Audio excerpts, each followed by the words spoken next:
በግ ታርዶልኝ እኔ መዳን እችላለሁ ወይ ነው ጥያቄ። ይሄን የምነግራችሁ የኛ ዋጋ እንዲገባን ነው፣ የኛን ዋጋ እንድንረዳ ነው። እግዚአብሔር ደግሞ መስዋዕቱን እንዴት አድርጎ ወደ መለኮታዊ መስዋዕት እንዳሳደገው ነው እየነገርኳቸው ያለሁት። በፍየልና በበግ ስጋ አንርመጠመጥም። አሁን ላይ አዲስ ኪዳን በዋኖስና በርግብ መስዋዕት አንርመጠመጥም። እንደዛ አይነት ኮተት የለንም። አሁን ድሃ ብትሆን ባለጸጋ ብትሆን ደስ ካለ ትሰጣለህ፣ ደስ ካላለ በነፃ መጥተህ የጌታን ስጋና ደም ትበላለህ። ነጭ ልብስ ካለህ እሰየው፣ ነጭ ልብስ ትለብሳለህ። ነጭ ልብስ ከሌለህ ደግሞ ያለህን አጥበህ ንጹህ አድርገህ መጥተህ በነፃነት የበጉን ስጋና ደም በልተህ ትሄዳለህ። ገንዘብ አታወጣም፣ ሳንቲም አታወጣም፣ ምን እሰዋለሁ አትልም። ነፍስህን ማዘጋጀት፣ መንፈስህን ማዘጋጀት፣ ልቡናህን ማዘጋጀት፣ አይምሮህን ማዘጋጀት፣ ማመን፣ የጌታን ፍቅር መረዳት ብቻ ነው የሚጠበቅብህ። የምትከፍለው የመቶዎች ብር የለም። 10 ብር 20 ብር አትጠየቅ። ምንም ደስ ካለ አስራትን ታወጣለህ ከደሞዝህ፣ በኩራትን ትሰጣለህ። ልክ ነው። ደስ ካለ ከዛ አሳልፈህ ትሰጣለህ። ደስ ካለ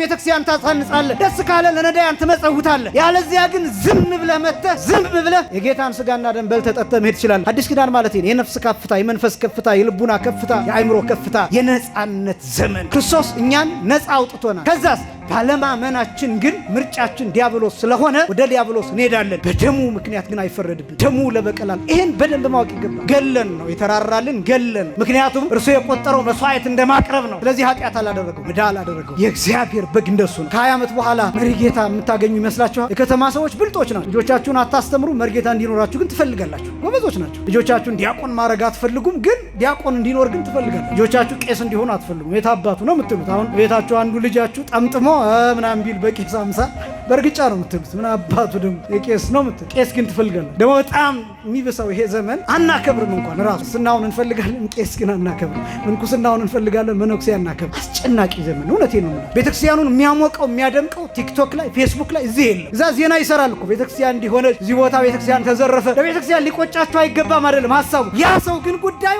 አንድ ቀን ቤተክርስቲያን ገብቶ ያውቃል ወይ? አንድ ቀን ቤተክርስቲያን ገብቶ ያውቃል ወይ? ቤተክርስቲያን በአካል ያውቃታል ወይ? አንድ ቀን የቤተክርስቲያን ዕጣን አሽትቶ ያውቃል ወይ? አንድ ቀን ቁሞ ችሎ አስቀድሶ ያውቃል? ይሄ ነው ትልቁ ችግር። እንዴት እየተላለፍን እንደሆነ፣ አስመሳይ ትውልድ እንዴት እየተፈጠረ እንደሆነ። ከዛስ በጣም ደግሞ አሳዛኙ ምን እንደሆነ ታውቃላችሁ? ይሄ ትውልድ ደግሞ ቤተክርስቲያኒቱን መረከብ ይፈልጋል። እጄ ላይ ጣሉልኝ ይላል ጳጳሳቱ። ቢረከብ ምንድን ነው የሚያደርጋት? ስቡ ወውዱስ ብሎ ይቆማል። መሀል መጥቶ ይቀድሳል፣ ቆሞ ወንጌል ያስተምራል፣ ሰዓታት ይቆማል፣ ኪዳን ያደርሳል፣ ቅዳሴውን ያውቀዋል፣ የሰንበት ትምህርት ቤት ኮርስ ወስዷል፣ ስልጠና ወስዷል፣ የአብነት ትምህርት ተምሯል፣ ማዕረገ ዲቁና አለው፣ ማዕረገ ቅስና አለው። አየር ላይ ቤተክርስቲያኒቱን ተረክቦ የእሱ መጫወቻ ማድረግ ይፈልጋል። ይሄ ጊዜ ነው የምላችሁ።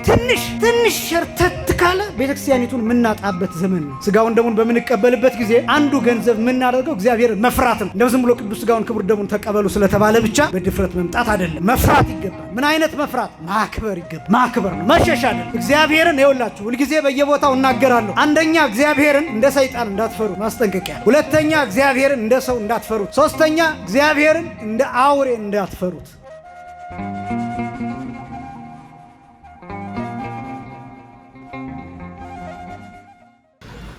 በስመ አብ ወወልድ ወመንፈስ ቅዱስ አሃዱ አምላክ አሜን። ስብሐት ለእግዚአብሔር ኪያነ ዘፈጠረ ከመ ናምልኮ። እንሰግድለት ዘንድ እናመልከው ዘንድ እንገዛለት ዘንድ እናመሰግነው ዘንድ የፈጠረን አምላካችን እግዚአብሔር የባህሪ ምስጋና ለእርሱ ይሁን።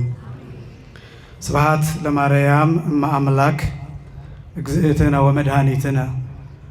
መድኃኒታችን መመኪያችን ለምትሆን እናታችን ለንጽሕት ቅድስት ድንግል ማርያምም የጸጋ ምስጋና ለእርሷ ይሁን።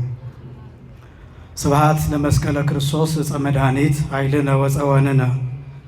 ኃይላችን፣ አምባችን፣ መጠጊያችን፣ ጋሻችን ለሚሆን በቀራንዮ ለተተከለ መድኃኒት ለሚባል ለክርስቶስ መስቀልም የጸጋ ምስጋና ለእርሱ ይሁን። ክቡር አባታችን ሊቀ ብርሃናት ቆሞስ አባ ወልደ ጊዮርጊስ ምን አለ? የዚህ ታላቅ እና ጥንታዊ ደብር ዋና አስተዳዳሪ ክቡር መላከ ምሕረት ቀሲስ ይልቃል አስረስ፣ በብርሃናት ዓለም ቅዱስ ጳውሎስ እና ቅዱስ ጴጥሮስ ቤተክርስቲያን ምክትል አስተዳዳሪ፣ ክቡራን አባቶቼ መነኮሳት፣ ክቡራን የዚሁ ታላቅ ደብር አገልጋዮች፣ መምህራነ ወንጌል፣ ሰባክያነ ወንጌል እንዲሁም እንደ ቅዱስ ያሬድን መስላችሁ የምታገለግሉ ሊቃውንተ ቤተ ክርስቲያን፣ ክቡራን አባቶች ቀሳውስትና ወንድሞች ዲያቆናት፣ ክቡራን ዘማሪያን፣ ክቡራን የሰንበት ትምህርት ቤት መዘምራን፣ የእግዚአብሔር ልጆች አባቶች፣ እናቶች፣ ወንድሞችና እህቶች እንዲሁም ሕፃናት ሁላችሁም በልዑል እግዚአብሔር ስም እንደምን ዋላችሁ? እንደምን ቆያችሁ? አምላካችን እግዚአብሔር በዚህ ዕለትና በዚህ ሰዓት በዚህ ቅዱስ ቦታ ተገኝተን ቅዱስና ሕያው ዘላለማዊ የሆነውን ቃሉን እየሰማን እንድንባረክ ስለፈቀደልን ስሙ ለዘላለም የከበረ የተመሰገነ ይሁን።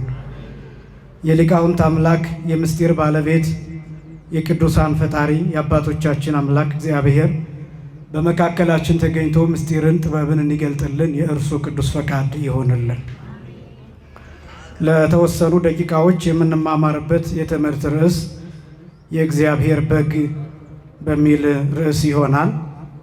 በዓሉን በተመለከተ ነገ ጠዋትም ማታም ልንማር ስለምንችል አስቀድሞ ሐሳቡን ላለመውሰድ በዚህ ምክንያት በዚህ ርዕስ ለማስተማር ፈልጌያለሁ። ሁለተኛ መጪው ጊዜ የጾመ ፍልሰታ ጊዜ ስለሆነና በብዛት ሕፃናት የሚቆርቡበት ታላላቆችም በተወሰነ መልኩ ከሌላው ጊዜ በተሻለ የሚቆርቡበት ጊዜ ስለሆነ በዚሁ ምስጢረ ቁርባንን ቅዱስ ሥጋውን ክቡር ደሙን በተመለከተ አጽንዖት ለመስጠትና ይህም ርዕስ የነገረ ክርስቶስን ትምህርት የሚያስተምር ስለሆነ በዚህ ርዕስ ለማስተማር ፈልጌያለሁ። የእኔ ፍላጎት ብቻ ሳይሆን የእግዚአብሔር መንፈስ ቅዱስ ፈቃድ ይሆንልን። ይሄ የእግዚአብሔር በግ የሚለው ቃል በቃል ተጽፎ የሚገኘው የቅዱስ ዮሐንስ ወንጌል ምዕራፍ 1 ቁጥር 29 ላይና ቁጥር 36 ላይ የሚገኝ ቃል ነው። ሌላ ቦታ ቃል በቃል የእግዚአብሔር በግ የሚል ቃል የለም። የቅዱስ ዮሐንስ ወንጌል ምዕራፍ 1 ቁጥር 29 እና ቁጥር 36 ላይ የተጻፈውም የእግዚአብሔር በግ የሚለው ቃል የቅዱስ ዮሐንስ መጥምቅ ቃል ነው። የተናገረው ቅዱስ ዮሐንስ መጥምቅ ነው። የጻፈው ደግሞ ቅዱስ ዮሐንስ ወንጌላዊ ነው። በመጽሐፍ ቅዱስ ውስጥ 3 ዮሐንስ እየተባሉ የሚጠሩ ሰዎች አሉ። በመጽሐፍ ቅዱስ ውስጥ ብቻ። ከመጽሐፍ ቅዱስ ውጭ በሆኑ በአዋልድ መጽሐፍት፣ በድርሳናት፣ በስንክሳር፣ በገድላት፣ በልዩ ልዩ ቦታዎች ዮሐንስ እየተባሉ የሚጠሩ እጅግ በጣም ብዙዎች አሉ። በመጽሐፍ ቅዱስ ግን ዮሐንስ እየተባሉ የሚጠሩ 3 ብቻ ናቸው። የመጀመሪያው ቅዱስ ዮሐንስ መጥምቅ ነው። ሁለተኛው ቅዱስ ዮሐንስ ወንጌላዊ ነው። ሶስተኛው ቅዱስ ማርቆስ ወንጌላዊ በሌላ ስሙ ዮሐንስ ተብሎ ይጠራል። የሐዋርያት ሥራ ምዕራፍ 12 ቁጥር 10 ጀምሮ ተጽፎ ይገኛል። ስለዚህ ይህንን ቃል የጻፈውም የተናገረውም ዮሐንስ የሚባሉ ሰዎች ናቸው፣ ግን የተለያዩ ናቸው። የተናገረው ቅዱስ ዮሐንስ መጥምቅ ነው። የዘካርያስ ልጅ የኤልሳቤጥ ልጅ ማለት ነው። ጌታን ያጠመቀው ማለት ነው። የጻፈው ግን የእሱ ተማሪ የእሱ ደቀ መዝሙር የነበረው ዮሐንስ ወንጌላዊ፣ ዮሐንስ ወልደ ነጎድጓድ፣ ዮሐንስ በአነርጌስ፣ ዮሐንስ ድንግል፣ ዮሐንስ ንጹሕ፣ ዮሐንስ ታኦሎጎስ፣ ዮሐንስ ወልደ ዘብዴዎስ እየተባለ የሚጠራ ወይም አቡ ቀለምሲስ ወይም ባለ ራእዩ ወይም ነባቤ መለኮት እየተባለ የሚጠራው ዮሐንስ ወይም ወልደ ማርያም የእመቤታችን ልጅ እየተባለ የሚጠራው በመስቀል ስር እነኋት እናት ተብሎ ስለተሰጠ እነሆ ልጅሽ ስለተባለ በዚህ ምክንያት የማርያም ልጅ እየተባለ የሚጠራው ቅዱስ ዮሐንስ ወንጌላዊ ወንጌሉን ስለጻፈ ወንጌላዊ ተብሎ የሚጠራ እሱ ነው ይህንን ቃል የጻፈው። እኔ በጣም የሚገርመኝ ደግሞ ቅዱስ ዮሐንስ ወንጌላዊ ዮሐንስ መጥምቅ 2 ጊዜ እንደተናገረው 2 ጊዜ ጽፎታል። ዮሐንስ ወንጌላዊ ራእዩ ላይ ወደ 28 ጊዜ በሚደርስ አገላለጥ በግ የሚለውን ቃል ተጠቅሟል። ወደ 28 ጊዜ በሚደርስ ራእዩ ላይ ዮሐንስ ወንጌላዊ የተጠራበት የመጨረሻ ቃል ይሄ ቃል ነው። የመነነበት ቃል ማለት ነው። ጌታን የተከተለበት ቃል ማለት ነው። ታሪኩ እንደሚነግረን የዮሐንስ ወንጌል ምዕራፍ 1 ቁጥር 36 ጀምሮ በተለይ ቅዱስ ዮሐንስ መጥምቅ 2ቱን ደቀ መዛሙርት አጠገቡ አድርጎ ዮሐንስና እንድርያስ ናቸው ብሎ መተርጉማኑ አስቀምጠዋል። መጽሐፍ ቅዱሱ እንድርያስ መሆኑ አንዱን ይገልጣል። የኛ መተርጉማን ደግሞ ሁለተኛው ራሱ ዮሐንስ ወንጌላዊ ነው ብለው ገልጠውታል። እና 2ቱን ደቀ መዛሙርት እያሳየ ዮሐንስ መጥምቅ እነሆ የእግዚአብሔር በግ ብሎ ያሳያቸዋል። እና ከዛ ዮሐንስና እንድርያስ ጌታን ተከትለውት ሄዱ ይላል ወደ ደብረ ዘይት።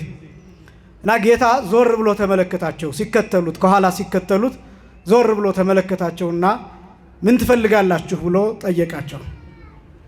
እና እነሱ የጠየቁት ጥያቄ ምንድነው? ሊቅ ረቢ ሀበ አይቴ ተሐድር፣ የት ነው የምትኖረው ብሎ ነው የጠየቁት። የምታድረው የት ነው? ምን አይነት ቦታ ነው ያለ? ለምን የተከተሉት? ዮሐንስ ወንጌላዊ ዮሐንስ መጥምቅ የእግዚአብሔር በግ የዓለሙን ኃጢአት የሚያስወግድ የእግዚአብሔር በግ እያለ ደጋግሞ ነግሯቸዋል። መምህራችሁ እሱ ነው ብሎ ነግሯቸዋል። አምላካችሁ እሱ ነው ብሎ ነግሯቸዋል።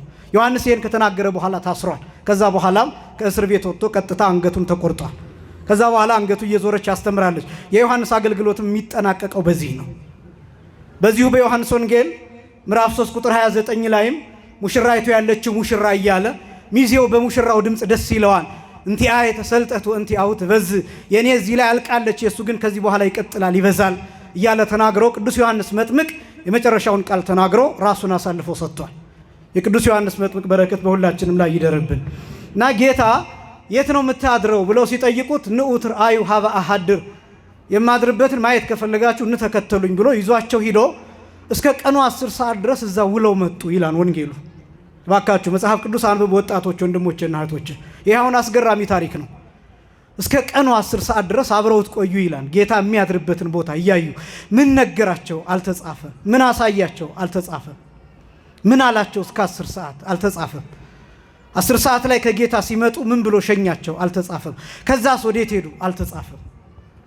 እነዚህ ነገሮች ስታስቧቸው የሚገለጡላችሁ ምስጢራት አሉ። ዮሐንስ ወንጌላዊ አንድ ምን ረዳው ነገር ይሄ የእግዚአብሔር በግ የሚለውን አይምሮ ላይ አስቀምጦታል። የዓለሙን ኃጢአት የሚያስወግድ የእግዚአብሔር በግ። ለምንድን ነው የእግዚአብሔር የተባለው? ለምንድን ነው በግ የተባለው?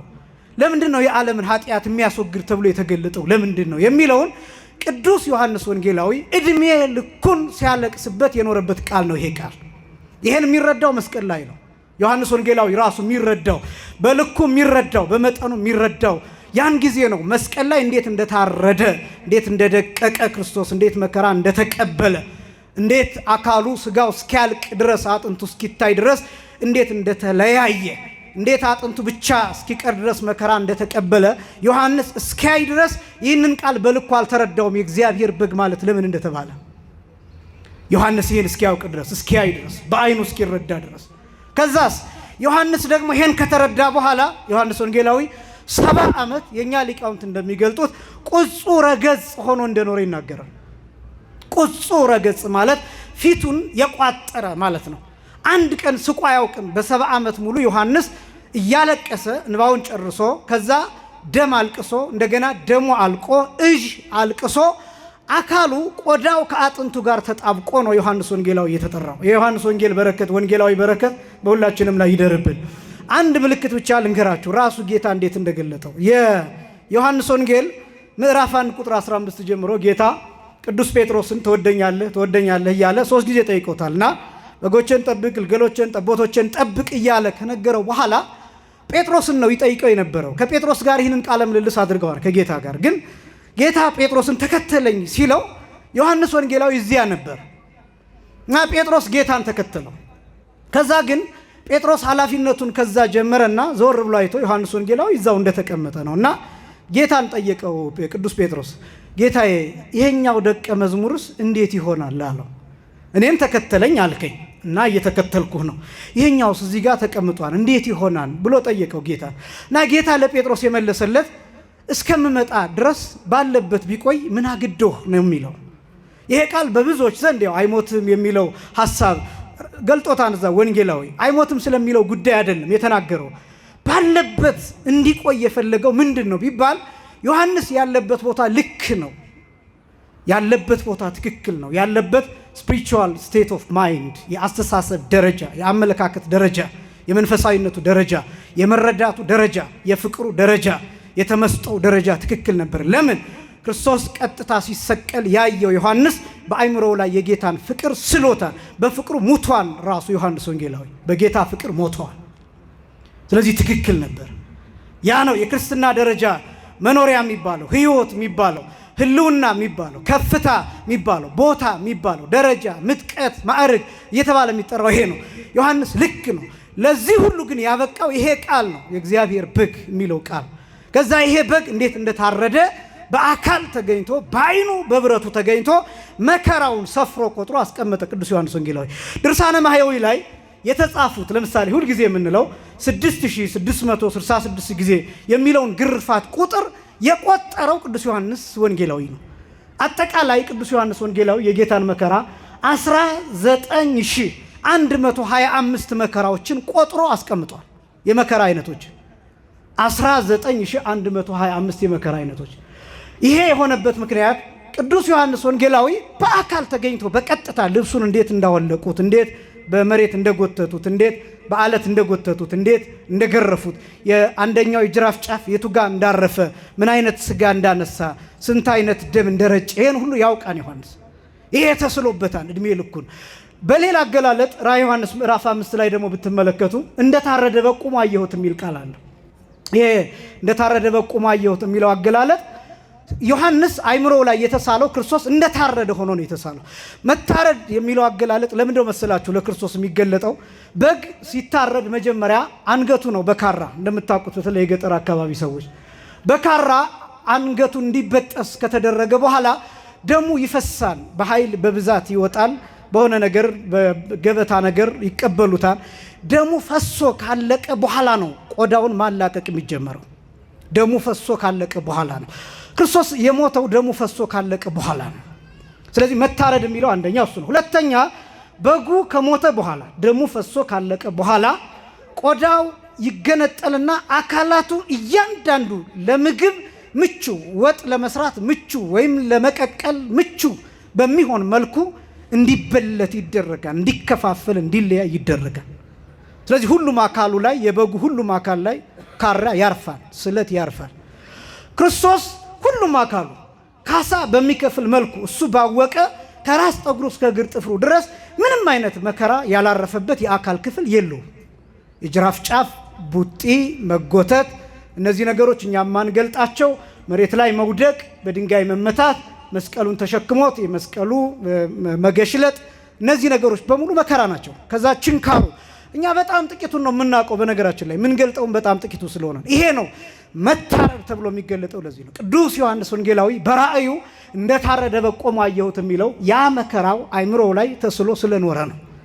ይሄን መከራውን ከዮሐንስ ወንጌላዊ በላይ የሚያውቀው ሰው የለም። በእኛ ልክ የሚረዳው በቅዱስ ዮሐንስ ልክ የሚረዳው ማንም የለም። ይሄ እንዲሆን ያደረገው ደግሞ የእግዚአብሔር በግ የሚለው ቃል ነው። ለምንድነው ቅዱስ ዮሐንስ መጥምቅ ይሄን የተጠቀመው የእግዚአብሔር በግ የሚለውን ጥቂት ከብሉይ ኪዳን ነጥቦችን ላንሳና ላሳይ።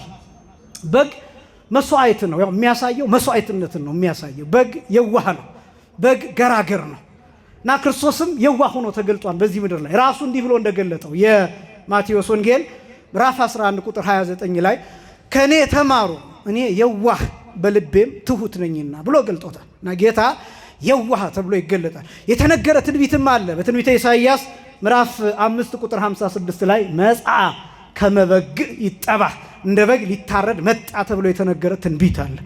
ይህን ትንቢት እንዲፈጽም ክርስቶስ እንደመጣ ለማጠየቅ የመጀመሪያው የመጨረሻው የቅዱስ ዮሐንስ መጥምቅ ቃል ለሐዲስ ኪዳን የእግዚአብሔር በግ ሚል አገላለጥ ነው። የዓለሙን ኃጢአት የሚያስወግድ የእግዚአብሔር በግ ሚል አገላለጥ ነው። በዚህ ምክንያት ነው የእግዚአብሔር በግ ተብሎ የተጠራ።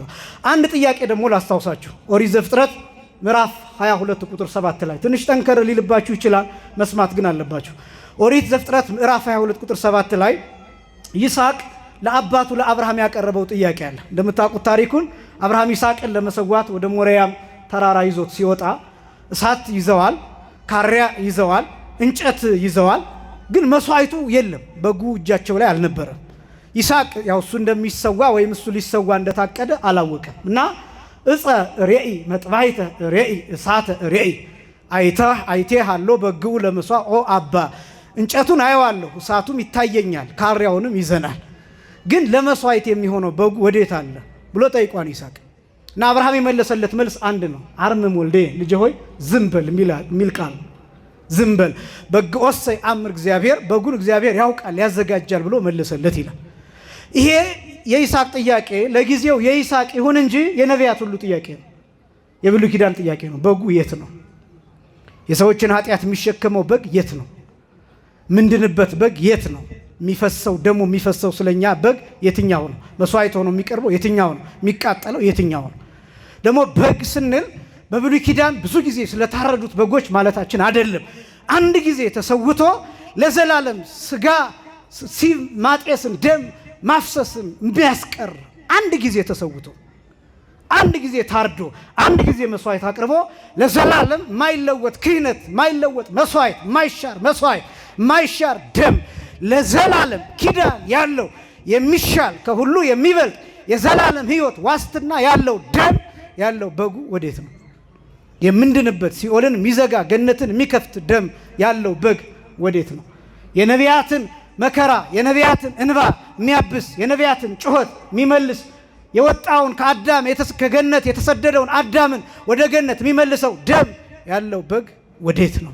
የማይበቀል በግ የዋህ የሆነ በግ ተገሎ ገላችሁኛን ብሎ የማያሳድድ የማይጮህ የማይከስ ደም ያለው በግ ወዴት ነው? ጥያቄው እሱ ነው። ይህንን በጣም በብዙ ምሳሌያት እግዚአብሔር አስቀድሞ አሳይቷል። ለምሳሌ በብሉይ ኪዳን የነበረው መስዋዕት አብዛኛው የበግ መስዋዕት ነው። የሚሰዋው በግ ደግሞ የአንድ ዓመት ጠቦት ነው የሚሰዋው። በብዙ መልኩ የሚሰዋው የሚታዘዘው መስዋዕት በግ እንዲሆን ነው። በጉ ደግሞ የአንድ ዓመት ነው መሆን ያለበት። ይህንን መረዳት አለባቸው። በነገራችን ላይ ለምንድን ነው እንዲሰዋ የሚፈልገው ለምንድን ነው ቢባል አንድ ፕሪንሲፕል አለ። ደም ውስጥ ሕይወት አለ። ደም ውስጥ ሕይወት አለ። ደም ውስጥ ምን አለ? ሕይወት አለ። ስለዚህ ደም ሕይወት ነው። ስለዚህ ደም ሕይወት ነው። ለሕይወት የሚከፈለው ሕይወት ነው። ጉዳዩ ግን ምንድን ነው መሰላችሁ? ምን አይነት ሕይወት ነው? ለምሳሌ የበግ ሕይወት የኔን ሕይወት ይመጥናል ወይ? በግ ታርዶልኝ እኔ መዳን እችላለሁ ወይ ነው ጥያቄው። ይሄን የምነግራችሁ የኛ ዋጋ እንዲገባን ነው። የኛን ዋጋ እንድንረዳ ነው። እግዚአብሔር ደግሞ መስዋዕቱን እንዴት አድርጎ ወደ መለኮታዊ መስዋዕት እንዳሳደገው ነው እየነገርኳቸው ያለሁት። ለምሳሌ የእህል መስዋዕት የሚባል አለ። ከዛ ደግሞ የእንስሳት መስዋዕትም ደረጃ አለው። የርግብ የዋኖስ መስዋዕት አለ፣ የፍየል መስዋዕት አለ፣ የበግ መስዋዕት አለ፣ የጊደር መስዋዕት አለ፣ የወይፈን መስዋዕት አለ፣ የበሬ መስዋዕት አለ። በሚሊዮኖች የሚቆጠሩ መስዋዕቶች በብሉይ ኪዳን ተሰውተዋል። ለምሳሌ አንድ ነገር ብቻ ላስታውሳችሁ። አንደኛ ነገሥት ምዕራፍ 8 ቁጥር 63 ላይ ብትመለከቱ በሰሎሞን ጊዜ ቤተ መቅደሱ ተሰርቶ ሲመረቅ 22,000 በሬዎችና 120,000 በጎች ተሰውተዋል ይላል። 22,000 በሬዎችና 120,000 በጎች ነው የሚለው አንደኛ ነገሥት ምዕራፍ 8 ቁጥር 63 ላይ 120,000 በጎች 120,000 በጎች የተሰዉበት መቅደስ አሁን የለም፣ ፈርሷል፣ ተቃጥሏል። ስለዚህ የሚያስፈልገን በመቶ ሺህ የሚቆጠሩ በጎች መሰዋት አይደለም ማለት ነው። በሺዎች የሚቆጠሩ በሬዎችን መሰዋት አይደለም ማለት ነው። አንድ በግ ከዛስ ያ በግ አንድ ጊዜ ተሰውቶ ለዘላለም መፍትሄ፣ ስርየት፣ ቤዛ፣ ይቅርታ፣ ኪዳን ማምጣት የሚችል በግ ያስፈልገናል ማለት ነው። ለዚህ ደግሞ ምሳሌ ኦሪት ዘጸአት ምዕራፍ 12 ከቁጥር 1 ጀምሮ የታዘዛል። እሱን እናይና ወደ ሐዲስ ኪዳኑ እንመጣለን። በበግ በኩል እግዚአብሔር እንዴት አድርጎ ምልክት እንደሰጠ ለእስራኤል ዘሥጋ በተለይ ኦሪት ዘጸአት ምዕራፍ 12 ከቁጥር 1 ጀምሮ። ኦሪት ዘጸአት ማለት የመውጣት ሕግ ማለት ነው። እስኪ በሉ የመውጣት ሕግ በሉ። ዘጸአት ጸአት ማለት ግዕዙ መውጣት ማለት ነው። ወጣ ወጣ ከሚለው ጸአት መውጣት፣ ኦሪት ማለት ሕግ፣ ኦሪት ዘጸአት ማለት የመውጣት ሕግና ደንብ ማለት ነው። በነገራችን ላይ ብሉይ ኪዳኑ ሐዲስ ኪዳን ላይ በተለያየ መንገድ ተተርጉሙ። ያው ብሉይ ኪዳን ንባብ ሐዲስ ኪዳን ትርጓሜ ይባላልና እነዚህን ቅዱሳት መጽሐፍት እንዴት አሰናስሎ መረዳት እንደሚገባን ጥንቃቄ ያስፈልጋል።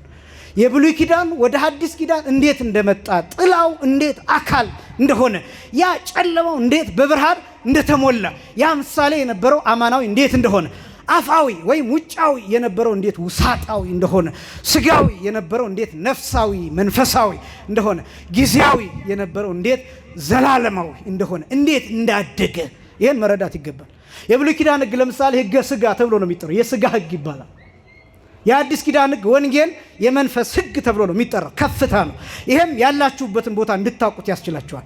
በፍየል እና በበግ ስጋ አንርመጠመጥም። አሁን ላይ አዲስ ኪዳን ላይ በዋኖስ እና በርግብ መስዋዕት አንርመጠመጥም። እንደዛ አይነት ኮተት የለንም። አሁን አንድ ጊዜ ለዘላለም የቀረበውን መስዋዕት ቤተ ክርስቲያኒቷ እያመሰገነች ታቀርበዋለች። አንድ ጊዜ ዕለተ ዓርብ ላይ ቀራንዮ ላይ የተሰዋ መስዋዕት፣ ክብርና ምስጋና ለአምላካችን ይሁን፣ አንድ ጊዜ የተሰጠ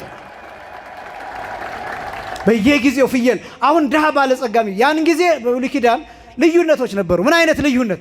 ድሃ ከሆንክ ወይፈን ማቅረብ የማትችል ከሆነ፣ በግ ማረድ የማትችል ከሆነ፣ ፍየል ማቅረብ የማትችል ከሆነ ርግብና ዋኖስ አጥምደህ ወይም ደግሞ በ5 ሳንቲም ገበያ ሂደህ ገዝተህ እሱን መስዋዕት አድርገህ ማቅረብ ይቻላል። የድሃ መስዋዕት ነው የሚባሉት ርግብና ዋኖስ፣ የድሃ መስዋዕት ነው የሚባሉት። ለድሆች የተሰጠ ነው። ለምን? ፍየል ላይኖራቸው ይችላል ከመንጋቸው፣ በግ ላይኖራቸው ይችላል፣ እንግዛው ቢሉ መግዛት ላይችሉ ይችላሉ። ስለዚህ እነዚህ ድንቢጦች ናቸው ርግብና ዋኖስ የሚባሉት፣ የድንቢጥ ዘሮች ናቸው። አንገታቸው ላይ የነጭና የጥቁር ምልክት ያለባቸው ብቻ ናቸው። እነሱን አንድ ሕፃን ልጅ እንኳን የሆነ ወንፊት አድርጎ ወጥመድ አጥምጥሎ መያዝ የሚይዛቸው ናቸው። ቀላሎች ናቸው። ድሃ እነሱን ያቀርባል። ትንሽ ከፍ ያለው ፍየልና በግ ያቀርባል። ከዛ አቅም አለኝ የሚለው ወይፈን፣ ጊደር፣ ላም፣ እንደዚህ በሬ ያቀርባል። ስለዚህ አሁን ግን ድሃ ብትሆን ባለጸጋ ብትሆን ደስ ካለ ትሰጣለህ፣ ደስ ካላለ በነፃ መጥተህ የጌታን ስጋና ደም ትበላለህ። ክብርና ምስጋና ለአምላካችን። በነፃ ነጭ ልብስ ካለህ እሰየው፣ ነጭ ልብስ ትለብሳለህ። ነጭ ልብስ ከሌለህ ደግሞ ያለህን አጥበህ ንጹህ አድርገህ መጥተህ በነፃነት የበጉን ስጋና ደም በልተህ ትሄዳለህ። ክብርና ምስጋና ለስም አጠራር ይሁን ስለ ቸርነት። ሐዲስ ኪዳን አያችሁ፣ የመስዋዕቱ ጥቅም ገንዘብ አታወጣም፣ ሳንቲም አታወጣም፣ ምን እሰዋለሁ አትልም። ነፍስህን ማዘጋጀት፣ መንፈስህን ማዘጋጀት፣ ልቡናህን ማዘጋጀት፣ አይምሮህን ማዘጋጀት፣ ማመን፣ የጌታን ፍቅር መረዳት ብቻ ነው የሚጠበቅብህ። የምትከፍለው የመቶዎች ብር የለም። 10 ብር 20 ብር አትጠየቅ። ምንም ደስ ካለ አስራትን ታወጣለህ ከደሞዝህ፣ በኩራትን ትሰጣለህ። ልክ ነው። ደስ ካለ ከዛ አሳልፈህ ትሰጣለህ። ደስ ካለ ቤተክርስቲያን ታሳንጻለህ። ደስ ካለ ለነዳያን ትመጸውታለህ። ያለዚያ ግን ዝም ብለህ መጥተህ ዝም ብለህ የጌታን ስጋና ደም በልተህ ጠጥተህ መሄድ ትችላለህ። አዲስ ኪዳን ማለት ይሄ የነፍስ ከፍታ፣ የመንፈስ ከፍታ፣ የልቡና ከፍታ፣ የአእምሮ ከፍታ፣ የነጻነት ዘመን ዋጋ የተከፈለልን ግን ዋጋ ሳንከፍል ያን ዋጋ ምን በላ ሰዎች ነን። ክፍያ ሳንጠየቅ የተከፈለልንን በነጻነት በየቀኑ መብላት የምንችልባት ናት። ይሄ መቅደስ፣ ይሄ ቤተክርስቲያን ይህን የሚያሳይ ነው። በብሉይ ኪዳን ግን እንደሱ አይደለም። የሚሰዋ መስዋዕት አለ፣ በየጊዜው የሚሸት ደም አለ። በመቅደሱ ዙሪያ፣ በምኩራቡ ዙሪያ የሚሸቱ የበግ ቤቶች፣ የበግ አካባቢዎች የሚባሉ አሉ። ለምሳሌ የዮሐንስ ወንጌል ምዕራፍ 5ን ብትመለከቱ ጌታ መጻጉዕን ለመፈወስ የገባበት አካባቢ በጎች ታርደው አንጀታቸው የሚጣልበት፣ ጨጓራቸው የሚጣልበት፣ ደማቸው የሚፈስበት፣ ቆዳቸው የሚጣልበት እጅግ በጣም የሚሸት ስፍራ ነበር። ያ ስፍራ በመቅደሱ ዙሪያ በኢየሩሳሌም አቅራቢያ። አያችሁ፣ ያ ኮተት አሁን የለም። ምናልባት ደግሰን ለማብላት በሬዎችን እናርድ ይሆናል እንጂ እዚህ የሚሸት ነገር የለም። አያችሁ፣ ያ የብሉይ ኪዳኑ ኮተት ቀርጦ ጥንቅቅ ያለ መስዋዕት፣ እሳት የሆነ መስዋዕት እናቀርባለን። ክብርና ምስጋና በድጋሚ ለአምላካችን። እሳት የሆነ መስዋዕት፣ ይሄን እኮ ማወቅ ይገባል።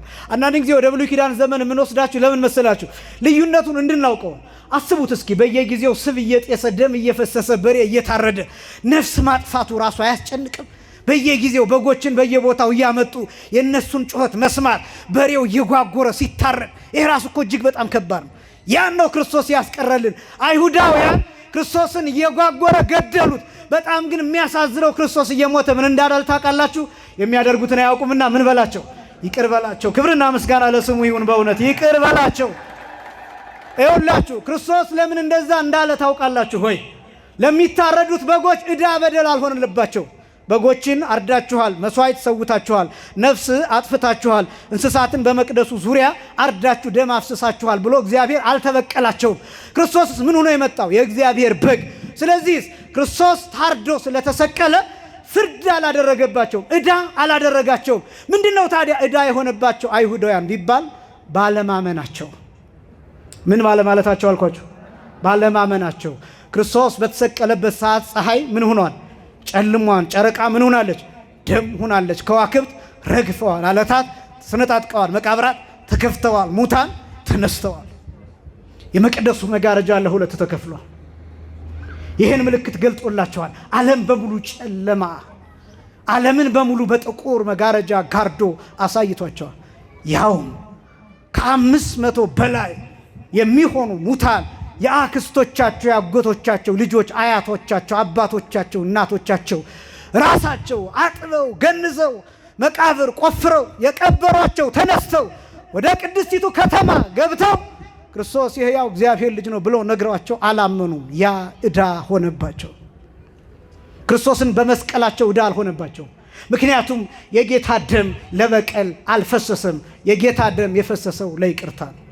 እንዲህ ተብሎ እንደተጻፈ የማቴዎስ ወንጌል ምዕራፍ 26 ከቁጥር 26 ጀምሮ ይህ ስለ ብዙዎች ይቅርታ ለኃጢአት ሁሉ ይቅርታ የሚፈስ የአዲስ ኪዳን ደሜ ይህ ነው የሚለው። ለኃጢአት የሚፈስ አይደለም፣ ስለ ኃጢአት ይቅርታም አይደለም የሚለው፣ ስለ ኃጢአት ሁሉ ነው የሚለው። ስለ ሁሉም ኃጢአት ማለት ስለ የትኛውም የኃጢአት አይነት ማለት ነው። ስለ የትኛው ስለ ኃጢአት ሁሉ ይቅርታ የሚፈስ የአዲስ ኪዳን ደሜ ይህ ነው። የአቤል ነፍስ ስትከስ እናውቃታለን። የአቤል ደም ሲጮህ እናውቀዋለን። የነ ዘካርያስ ደም ሲጮህ ሲከስ እናውቀዋለን። የጌታ ደም ማንንም አልከሰስም። ሰዎች ባለማመናቸው ይፈረድባቸዋል እንጂ የጌታ ደም ስለፈሰሰ ማንንም አይመራመርም። በእርግጥ አይሁድ እንዲህ ብለዋል፣ ደሙ በእኛና በልጅ ልጆቻችን ላይ ይሁን ብለዋል። ግን የተቆጠረባቸው ደም የጌታ ደም አይደለም። ራሱ እንደገለጠው የማቴዎስ ወንጌል ምዕራፍ 23 ከቁጥር 23 ጀምሮ እነሆ ደሙን ከእጃችሁ ፈልጋለሁ። ከመቼ ጀምሮ? ከአቤል እስከ ዘካርያስ ነው ያላቸው። እስከኔ ደም አላለም። እስከኔ ደም አላለም። ክርስቶስ ደሙን ከሰው እጅ አይፈልግም። ክርስቶስ እኛን ነፃ አውጥቶናል። ከዛስ ባለማመናችን ግን ምርጫችን ዲያብሎስ ስለሆነ ወደ ዲያብሎስ እንሄዳለን። በደሙ ምክንያት ግን አይፈረድብንም። ደሙ ለበቀላል። ይሄን በደንብ ማወቅ ይገባል። ደሙ ለበቀል አልፈሰሰም። ያ በግ ሲሞት ታርዶ ሲሞት እየጓጎረ ሲሞት ለመጨረሻ ያወጣው ቃል የሚያደርጉትን አያውቁምና ምን በላቸው ቅር በላቸው የሚለውን ቃል አውጥቶ ሞተ። ቅዱስ ጳውሎስ ደግሞ ሂድ እንዲገለጠው ተሳሃለነ በሞተ ወልዱ ይላል። እኛ ጠላቶቹ ስንሆን ወሶበ እንዘ ጸሩ ነህነ፣ እኛ ጠላቶቹ ስንሆን በልጁ ሞት ይቅር አለን። ገለን ነው የተራራልን፣ ገለን ነው። ምክንያቱም እርሱ የቆጠረው መስዋዕት እንደማቅረብ ነው። ስለዚህ ኃጢአት አላደረገው፣ ዕዳ አላደረገው። የእግዚአብሔር በግ እንደሱ ነው። ለመጀመሪያ ጊዜ የብሉይ ኪዳን መስዋዕት ኦሪት ዘጸአት ምዕራፍ 12 ከቁጥር 1 ጀምሮ የመውጣት ሕግ ሆኖ የተሰራው የፋሲካው በግ ነው። የፋሲካው በግ ነው። እግዚአብሔር ምንድነው ያላቸው? 10 መቅሰፍቶች ከተከናወኑ በኋላ በግብፅ 11ኛው መቅሰፍት እንዲከናወን እስራኤላውያን እንዲድኑ እንዲሸፈኑና ግብፃውያን እንዲያልቁ እንዲሞቱ እግዚአብሔር ባወቀ በሙሴና በአሮን በኩል የሰጣቸው ትእዛዝ በግ እንዲያርዱ በግ እንዲያርዱ እና እግዚአብሔር ምንድነው ያለው? 1 ዓመት የሆነው ተባት ወንድ ይሄ ራሱ ምሳሌ ያለው። በነገራችን ላይ አብዛኛውን መስዋዕት ብትመለከቱ ተባይት ይሁን ነው የሚለው። መስዋዕቱ ተባይት ይሁን፣ ፍየልም ቢሆን በግም ቢሆን ወይፈን። አብዛኛው የግል መስዋዕት ሲሆን ጾታ አይለይም። ለምሳሌ አንድ ሰው በግሉ ኃጢአት ሰርቶ ናዝራዊ ከነበረ ለምሳሌ በናዝራዊነቱ ምክንያት ኃጢአት ሰርቶ መስዋዕት ማቅረብ ቢፈልግ ሴት ፍየል ሊያቀርብ ይችላል፣ ወንድ ፍየል ሊያቀርብ ይችላል፣ ሴት በግ ሊያቀርብ ይችላል፣ ወንድ በግ ሊያቀርብ ይችላል። ነገር ግን ዋናዎቹ የሚባሉት መስዋዕቶች በወንድ ተባት ይሁን ነው የሚለው። ለምንድን ነው እንደዛ የሚሆነው? ወንድነት የሊደርሺፕ ምሳሌ ነው፣ የማኔጅመንት ምሳሌ ነው፣ የአስተዳደር ምሳሌ። ለዚህ ነው ወንድ የሴት ራስ እየተባለ የሚገለጥ። ለማበላለጥ አይደለም። የሚያስተዳድረው ወንዱ እንዲሆን ከዛስ እስከ ሞት ድረስ ዋጋ እንዲከፍል ነው ወንዱ የሚታዘዘው። ምክንያቱም ክርስቶስ ቤተክርስቲያንን እስከ ሞት ነው የወደዳት። ባሎች ወይ ሚስቶቻችሁን ምን በሉ ውደዱ የሚለው ለዛ። ክርስቶስ ቤተክርስቲያንን የወደዳት እስከ ሞት ከሆነ አንተም ሚስትህን እስከ ሞት ውደዳት፣ ሙትላት ማለት ነው። ለዚህ ነው ሴት የላከው ሞት አይፈራ ምንለው በአባባላችን። እና ወንድነት የማኔጅመንት የማስተዳደር ምልክት ስለሆነ ነው። እና 1 ዓመት የሆነው ተባት በግ ውሰዱና ታርዳላችሁ። 7 ወይም 10 ወይም 12 ወይም 13 ሆናችሁ ነው በጉን የምታርዱት የምትሰዉት ይላቸዋል። እና በጉ ሚያዝያ 10 ቀን ተገዝቶ ሚያዝያ 14 ሲመሽ እንዲታረድ ነው ያዘዘው እግዚአብሔር። ሚያዝያ 10 ቀን እንዲገዛ እንዲታሰር፣ ከዛ እስከ ሚያዝያ 10 ጀምሮ እስከ ሚያዝያ 14 ድረስ ታርዶ ታስሮ እንዲቆይና ሚያዝያ 14 ሲመሽ ልክ በዚህ ሰዓት እንዲታረድ እግዚአብሔር ያዘዘው። አሁን እንደው እግዚአብሔር ስራ ፈቶ ነው አይደለም። እነዚህን ነገሮች ሲያደርግ ወደፊት ያለውን ነገር ለማሳየት ነው። ሚያዝያ 11 11 2 12 3 13 4 14 5ኛ ቀን ይሆናል። ክርስቶስ ከሆሳዕና ጀምሮ ሲቆጠር የተያዘው በ5ኛ ቀን ነው። ሲመሽ ማታ እሁድ 1 ሰኞ 2 ማክሰኞ 3 ሮብ 4 ሐሙስ 5 ሐሙስ ማታ ነው ክርስቶስ የተያዘው። ሲመሽ ይረዱት የሚለው ቃል ክርስቶስ ለመታረድ ሐሙስ ምሽት መያዙን የሚያሳይ ነው። 5 ቀናት ግን ሲጠበቅ ቆይቷል። የመጨረሻው የአይሁድ ምክር በአግባቡ መመከር የጀመረው በትክክል መስመር ይዞ መመከር የጀመረው በሆሳዕና ዕለት ነው። ረቡዕ ውሳኔ የሰጡበት ቀን ነው። ምክረ አይሁድ የሚባለው ረቡዕ ውሳኔ የተሰጠበት ቀን፣ በተገኘበት ይያዝ፣ በየቦታው ይጠና፣ የሚያድርበት ቦታ ይታወቅ። ከዛስ በዚህ ቦታ አለ በተባለበት ቦታ በሌሊትም ይሁን በጠዋትም ይሁን በማታም ይሁን ይያዝ ተብሎ የተወሰነበት ነው ረቡዕ ዕለት። ምክሩ ግን የተጀመረው የሆሳዕና ዕለት ነው። ምክንያቱም ድንጋዮች አመስግነዋል፣ ሕፃናት አመስግነዋል፣ ሐዋርያት አመስግነዋል። አይሁዳውያን ሁሉም ያመሰግኑ፣ ህዝቡ ሽማግሌ ሁሉ ያመሰግን ስለነበር በዚህ ምክንያት ተናደዋል። ከዚያች ሰዓት ጀምሮ እንዴት እንደሚይዙት ያስቡ ይመክሩ ነበር። ስለዚህ እሁድ 1፣ ሰኞ 2፣ ማክሰኞ 3፣ ሮብ 4፣ ሐሙስ 5 በታሰረ በ5ኛው ቀን ተያዘ። በታሰረ ማለት አይናቸውን በጣሉበት በ5ኛው ቀን ሲመሽ ክርስቶስ በደብረ ዘይት ተያዘ። ይሄን የሚያሳይ ነው። በጉ ክርስቶስ ነው፣ የክርስቶስ ምሳሌ ነው። ከዛስ ታርዱታላችሁ። ታርዱትና ደሙን በበራችሁ በቤታችሁ በር ላይ በጉበኑ ላይ በመቃ መድረኩ ላይ ትቀቡታላችሁ በየደጃፉ። እምትበሉት ግን ይህንን ነው ብሎ እግዚአብሔር ለይቶ ይሰጣቸዋል። አንደኛ በእሳት የተጠበሰውን ነው የምትበሉት ይላቸዋል። ዝግኑን አትበሉም፣ ቅቅሉን አትበሉም፣ ብርንዶውን አትበሉም፣ ወይም ጥሬ ስጋውን አትበሉም፣ ደም ያለበትን አትበሉም። እምትበሉት አንደኛ በእሳት የተጠበሰውን ነው ይላቸዋል። በምን የተጠበሰውን? በእሳት የተጠበሰውን ነው የምትበሉት ይላቸዋል። ሁለተኛ የምትበሉበት ላይ መራራ ቅጠል ትጨምሩበታላችሁ ይላቸዋል። ሶስተኛ ስትበሉት ኮፍያችሁን አድርጋችሁ ነው የምትበሉት ይላቸዋል። የእስራኤላውያን የሚያደርጓት ራሳቸው ላይ የሚያደርጓት ጥምጣም ነገር ወይም ኮፍያ የምትመስል ነገር አለች፣ እሷን አድርጋችሁ ነው የምትበሉት ይላቸዋል። አራተኛ በእጃችሁ በትራችሁን ይዛችሁ ነው የምትበሉት ይላቸዋል። አምስተኛ ወገባችሁን ታጥቃችሁ አጥብቃችሁ ዝናራችሁን ታጥቃችሁ ነው የምትበሉት ይላቸዋል። ስድስተኛ ጫማችሁን አድርጋችሁ ጫማችሁን አጥብቃችሁ አስራችሁ፣ ማዘብ ይባላል በጥንቱ ቋንቋ ጫማን ማዘብ ይባላል፣ ማሰር። አዝባችሁ አስራችሁ ነው የምትበሉት። ሰባተኛ እየፈጠናችሁ እየቸኮላችሁ ነው የምትበሉት ይላቸዋል። እየተነጣጠቃችሁ እየተሻማችሁ ነው የምትበሉት ይላቸዋል። እና እነዚህ ነገሮች ምንድን ናቸው የሚለውን በጥቂቱ ማሳየው። ይሄ የሐዲስ ኪዳኑን አሁን ያለንበትን የቁርባን ስርዓት የሚያሳይ ነው። ቤተክርስቲያኒቷ ዝም ብላ ከየት ማምጣት አይደለም። መስዋዕት እንዴት ነው የሚሰዋ፣ ከዛ የተሰዋ መስዋዕት እንዴት ይበላል፣ በተሰዋ መስዋዕቱ ፊት እንዴት ይቆማል፣ የተሰዋውን መስዋዕት እንዴት ማክበር ይገባል፣ ይሄን ለማሳየት ነው እንጂ አሁን እስራኤላውያን ይህንን በግ እንደዛ በሉት እንደዚህ በሉት 7 ሆኑ 10 ሆኑ 12 2 ሆኑ ለእግዚአብሔር ግድ ሆኖ አይደለም። ግን በጥላው በኩል እግዚአብሔር አካሉን ያሳያል። ጨለማው ላይ የብርሃኑን ፍንጣቂ ያሳያል እግዚአብሔር። በብሉይ ኪዳን ውስጥ እግዚአብሔር ወደፊት የሚሆነውን ያሳያል። መንፈስ ቅዱስ የሚገልጠውን መንገድ አስቀድሞ በታሪክ ይገልጣል፣ በትንቢት ይገልጣል፣ በተስፋ ይገልጣል፣ በነቢያት ትንቢት በእነዚህ ያሳያል። ይሄ ነው ዋናው ዓላማው። እያረዱ የበሉት በግ በሙሉ የሚያሳየው አንድ ጊዜ ታርዶ ለዘላለም ምግብ የሆነውን ክርስቶስን የሚያሳይ ነው። ይሄን ምስጢር የሚያሳይ የፋሲካ በግ። ፋሲካ መሻገር ማለት ነው። በዕብራይስጥ ቋንቋ ፓሻ ተብሎ ይገለጣል። በእኛ በግዕዝ ቋንቋ ማዕዶት የሚባለው ነው። መሻገር፣ ማለፍ፣ መውጣት ማለት ነው። ወዴት መሻገር? ወደ ዘላለም ሕይወት፣ ወደ ገነት፣ ወደ መንግሥተ ሰማያት መሄድ ማለት ነው። መውጣት ማምለጥ ማለት ነው። ከዚህ ዓለም ርኩሰት መውጣት ማለት ነው። የመውጣት ሕግ ብዬ ነገርኳችሁ እሱ ነው። ለመውጣት ይህንን በግ መብላት ያስፈልጋል። ስለዚህ የመጀመሪያው በእሳት የተጠበሰውን ብሉ ይላቸዋል። ለምንድን ነው በእሳት የተጠበሰ ብሉ የሚላቸው? ዝግኑን አትብሉ፣ ቅቅሉን አትብሉ፣ ብርንዶውን አትብሉ፣ የምትበሉት በእሳት የተጠበሰውን የበጉን ስጋ ይላቸዋል። እሳት የሚለው የመጀመሪያ መከራን የሚያሳይ ነው። መከራቸውን የሚያሳይ ነው። ምክንያቱም እስራኤላውያን ከዛ በኋላ ወደ መከራ ነው የሚሄዱት። የሚገጥማቸው በጉዞ የሚገጥማቸው መከራ አለ፣ ስቃይ አለ። ያንን የሚያሳይ ነው። በእሳት የተጠበሰውን ብሉ ማለት ለጊዜው መከራ አለባችሁ ስትጓዙ ማለቱ ነው።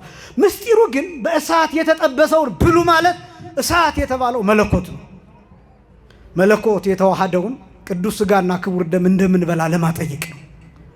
ዛሬ እቺ ቤተክርስቲያን የምትሰጠን ስጋና ደም ነፍስ የተለየው መለኮት የተዋሃደው። እስኪ በሉ ነፍስ የተለየው በሉ።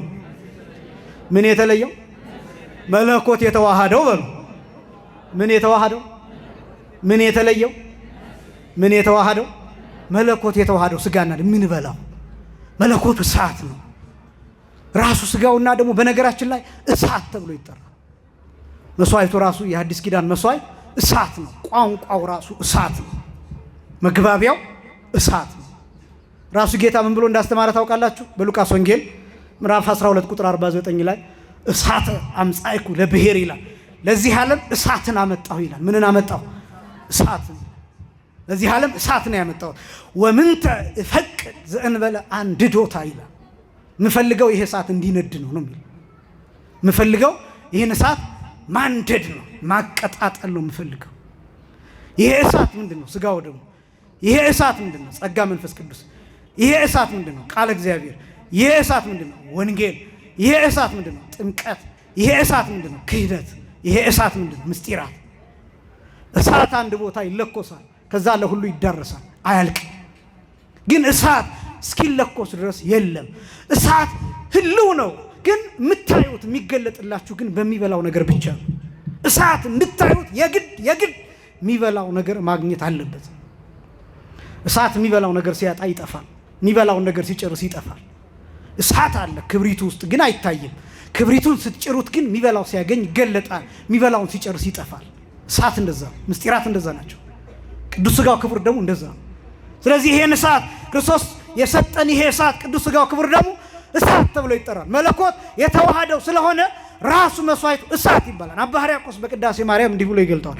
አኮ ከመ መስዋዕቶሙ ለአበው ቀደም ዘበደመ በግ ሀርጌ ወላ የሚለው እንደ ቀደሙ አባቶቻችን እንደ ጊደር እንደ ላም እንደ ወይፈን መስዋዕት አይደለም። አላ እሳት ውእቱ ይላል። እሳት ነው ይላል። ምን አይነት እሳት ትሉኝ እንደሆነ እሳት ማህየዊ ለርቱዓነ ልብ ለእለ ይገብሩ ፈቃዶ፣ ፈቃዱን ለሚያደርጉ ለሚታዘዙ ሰዎች ሕይወት የሚሆን እሳት ነው። የሚሰራ እሳት ነው። የሚሰራ እሳት ነው። ሕይወት የሚሰጥ እሳት ነው። የሚገነባ እሳት ነው። የሚገነባ እሳት ነው።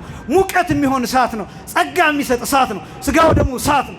ራሱ የብሉይ ኪዳን መስዋዕት ከተሰዋ በኋላ እሳት ወርዶ ከሰማይ ወርዶ መስዋዕታቸውን ይበላላቸው ነበር። የብሉይ ኪዳን። ሐዲስ ኪዳንስ ራሱ መስዋዕቱ እሳት ነው። ክብርና ምስጋና ለአምላካችን ይሁን። መስዋዕት የሆነ እሳት የሆነ መስዋዕት ይቺ ቤተክርስቲያን ትሰዋለች። እሳት የሆነ መስዋዕት። በዚህ ምክንያት ቤተክርስቲያኒቷ እሳት የምትተፋ ናት። እሳት የምትተፋ የኪሩቤል መንበር የተቀመጠባት የሥላሴ ዙፋን ያለባት እሳት የምትሰዋ መለኮት ያደረባት ማይደረ መለኮት ተብላ የምትጠራ ሰባቱ የእሳት መጋረጃዎች የተጋረዱባት እሳት ናት። የሲናን ተራራ ያቃጠለው እሳት እዚህ የሚገኝባት ግን የማትቃጠል እሳት ጠባብ የሆነች ለኛ የምትጠብ ነገ ንግስ ስለሆነ ህዝቡ ይሞላዋል። ይሄ ግቢ ይጠባል፣ ግን በጣም ይደንቀው ለእግዚአብሔር አይጠብም። ይሄ ግቢ ለእግዚአብሔር አይጠበውም። ለኛ ይጠበናል። ለፍቅሩ አይጠብም፣ ለርኅራኄው አይጠብም፣ ለቸርነቱ አይጠብም፣ ለጥበቡ አይጠብም፣ ለመገለጡ አትጠብም፣ ለመንፈስ ቅዱስ አትጠብም፣ ለአብ ለወልድ ለመንፈስ ቅዱስ አጠቃላይ አትጠብም፣ ለመላእክት አትጠብም። ለኛ ግን ትጠባለች። እሳት የሆነች ቤተክርስቲያን የምትሰፋ ጠባብ የምትመስል ግን ሰፊ የሆነች መጋረጃዎቹ የተጋረዱባት የሰማይ ስርዓት የተዘረጋባት በአርያም ያለው ምስጢር የሚገለጥባት መላእክት ሳይጋፉ የሚያመሰግኑባት እንደ ሻሽ የሚነጠፉባት እንደ ቅጠል የሚረግፉባት ቅዱሳን ሳናያቸው የሚገኙባት ይቺ ቤተክርስቲያን እሳት የምትሰዋ ቤተክርስቲያን። በእሳት የተጠበሰ ማለት እሱ ነው። መለኮት የተዋሃደውን ስጋና ደም መብላት እንደሚገባ ከዛስ መራራ ቅጠል ጨምሩበት ይላቸዋል። ሁለተኛ በእሳት የተጠበሰውን ስትበሉ እንዳይጣፍጣችሁ መራራ ቅጠል ጨምሩበት። እንዳይጣፍጣችሁ ምን እንዳይላችሁ? እንዳይጣፍጣችሁ መራራ ቅጠል ጨምሩበት ይላል። ለምን እንዳይጣፍጠን መራራ ቅጠል ምን ጨምርበት? ለጊዜው መራራ ቅጠል የሚጨምሩበት በህይወታቸው የሚገጥማቸው መራራ ሞት አለ። ይኸውላችሁ ከ20 ዓመት በላይ የሆኑ እስራኤላውያን በጊዜው ከግብፅ ሲወጡ 600,000 ነበሩ። ስንት ነበሩ አልኳችሁ? ከስንት ዓመት በላይ? ከ20 ዓመት በላይ ያሉት ተቆጥረው ነው፣ ህፃናቱ ሳይቆጠሩ 600,000 ነበሩ። 60,000 አጋር ብሎ ይገልጣል ግዕዙ። 600,000 ነበሩ ከ20 ዓመት በላይ የሆኑ። ከ20 ዓመት በላይ 600,000 ወጥተው ወደ ምድረ ከነዓን የገቡት 2 ሰዎች ብቻ ናቸው። ስንት ሰዎች? 2 ሰዎች በሜዳ ረግፈዋል፣ በምድረ በዳ ረግፈዋል። ምክንያቱም ብዙ በድለዋል፣ እግዚአብሔርን ተጠራጥረዋል፣ ጣዖት አምልከዋል፣ ለድንጋይ ሰግደዋል። ለጥጃ ምስል ሰግደዋል፣ ለወርቅ ሰግደዋል፣ ለብር ሰግደዋል፣ አጉረምርመዋል። በእግዚአብሔር ላይ ማይገባ ቃል ተናግረዋል። የግብፅ ፍርፍር ናፈቀን፣ የግብፅ ሽንኩርት ናፈቀን፣ የግብፅ ዱባ ናፈቀን፣ የፈርዖን ማዕድ ናፈቀን፣ የፈርዖን ፍርፋሪ ናፈቀን ብለው እግዚአብሔር ያደረገላቸውን ነገር ረስተው ባህር ከፍሎ እንዳሻገራቸው ረስተው እግዚአብሔርን አምተውታል። እባብ ገሏቸዋል በየቦታው። ምክንያቱም አጉረምርመዋል። ማጉረምረም አንዳንድ ጊዜ ክፉ ነው። በእግዚአብሔር ላይ ስናጉረመርም መዓት ይበዛል፣ መቅሰፍት ይበዛል። በእግዚአብሔር ላይ አታጉረምርሙ፣ በአምላካችሁ ላይ አታጉረምርሙ። ብዙ ባህር ከፍሎ ያሻገረን መከራ አለ። ብዙ የተሻገርነው ስቃይ አለ። ብዙ ያለፍነው መከራ አለ። አሁንም እግዚአብሔር ያሻግረናል። እግዚአብሔር ከሌለ ይችን ሀገር ማሻገር የሚችል ማንም የለም። እግዚአብሔር ብቻ ይችን ሀገር በደሙ ይሸፍናታል። ክብርና ምስጋና ለአምላካችን ይሁን። ስለዚህ ማጉረምረም አያስፈልግም። በእያንዳንዱ ሂደት እግዚአብሔርን ማመስገን ይፈልጋል። እስራኤላውያን መናውን ሲረሱ ያን ጊዜ መከራ መምጣት ጀመረ። ደመናውን ረሱት። 40 ዓመት ሙሉ በደመና ሳሎን እያንሸራሸረ ነው የመራቸው፣ እያንፈላሰሰ ነው የመራቸው። በደመና ሳሎን ደመናው 7 አይነት ነው። ምግብ የሚሆን ደመና፣ ብርሃን የሚሆን ደመና፣ መንገድ የሚመራ ደመና፣ ከኋላ ሆኖ ከጠላት የሚጠብቅ ደመና፣ ልክ እንደዚህ ምንጣፍ ተነጥፎ ከእሾህ ከእንቅፋት የሚያድን ደመና። ይራመዱ የነበሩት በደመና ላይ ነው። 40 ዓመት ሰምታችሁ ታውቃላችሁ። እስራኤላውያን ልብሳቸው አላለቀባቸውም፣ ልብስ አልቀየሩም። እየሰማችሁ ነው አይደለም? 40 ዓመት ልብስ ምን አላሉ? አልቀየሩም። ጫማም አልቀየሩም። ልብሳቸው አላለቀም፣ ጫማቸው አልወለቀም፣ በትራቸው አልወደቀም። ግን ለምን ይመስላችኋል? ልብስ የሚያልቀው በምን ምክንያት ነው? ጫማ የሚያልቀው በምን ምክንያት ነው? እንደምታውቁት የነ ኒውተን የነ ሰር አይዛክ ኒውተንን ታውቃላችሁ መቼም ፎርሙላዎቻቸውን። የውጭ ኃይል አንድ ነገር ላይ ተጽዕኖ ሲያደርግ ማርጀት ይጀምራል። ይሄ ጠረጴዛ ነጭ ነው። ነፋስ፣ ፀሐይ ቢፈራረቅበት ከሆነ ጊዜ በኋላ ፌድ ማድረግ ይጀምራል። እንደዛ የሚሆንበት ምክንያት የውጭ ኃይል ስለሚፈራረቅበት ነው። ምንም አይነት ኤክስተርናል ፎርስ ባያርፍበት ግን ለዘላለም እንደዚህ እንደሆነ መኖር ይችላል። ይሄ ለዘላለም። ስለዚህ ሁላችሁ እስራኤላውያን ከተፈጥሮ ሕግ ውጭ ሆነው ነው 40 ዓመት የተጓዙት። ከተፈጥሮ ሕግ ውጭ ሆነው። ለምን? በደመና ተከበዋል። በቀኝም በግራም ደመና አለ፣ መሬት ላይ ደመና አለ፣ ከላይ ደመና አለ። ወአየ ፀሐይ፣ የፀሐይ ሙቀት አያገኛቸውም፣ ብርድ አያገኛቸውም። ራሱ ደመናው ምግብ ያዘጋጃል። ጠዋት ላይ ሲነሱ እኮ መናው ከሰማይ ወረደ ሲባል ከሰማይ ዝም ብሎ ዱብ ብሎ ተወርውሮ እንዳይመስላችሁ፣ ራሱ ደመናው ነው መና የሆናቸው የነበረው። ልክ ጠዋት ላይ ሲነቁ ደመናው የሚጥለው ጤዛ ነገር አለ፣ እርጥበት ነገር አለ። እሱ ልክ እንደ በረዶ ተጋግሮ ያገኙታል። የሚገርም እኮ ነው ተጋግሮ። ከዛ ሲያነሱት መና ነው። መና ማለት በነገራችን ላይ ምንድር ማለት ነው። ምን ማለት ነው? መጀመሪያ ሲያዩት ተገርመው ይህ ምንድር ነው ብለው ጠየቁ። መና እሱ ነው። ከዛ ሲያ ምግብ ሆነ። አስደናቂ ነው። መናው ራሱ ከደመና ነበር የሚገኘው።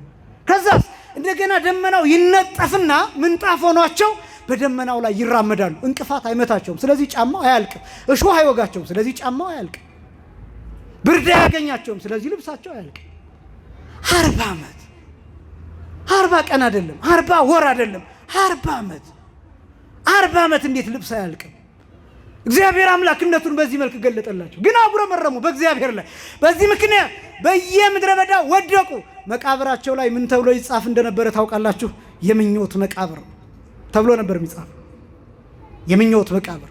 ስጋ ካልሰጠህን እግዚአብሔር አንተ የለህም ብለው በተመኙበት ሰዓት መጥቶ የወረደላቸውን ስጋ ገና ማኘክ ሲጀምሩ መሞት ጀመሩ። በጣም ብዙ ነገሮች ሊሟሉልን ይችላሉ፣ ግን እነሱን ማኘክ ስንጀምር እንሞታለን። ከስጋ ወደም ውጭ የሆነ ህይወት፣ ከቁርባን ውጭ የሆነ ህይወት፣ ከክርስትና ውጭ የሆነ ህይወት፣ ከወንጌል ውጭ የሆነ ህይወት፣ ከእግዚአብሔር ፈቃድና ትእዛዝ ውጭ የሆነ ሀብት፣ እነዚህ ነገሮች በሙሉ ገና ማኘክ ሲጀምር በሽታ ይሆናሉ።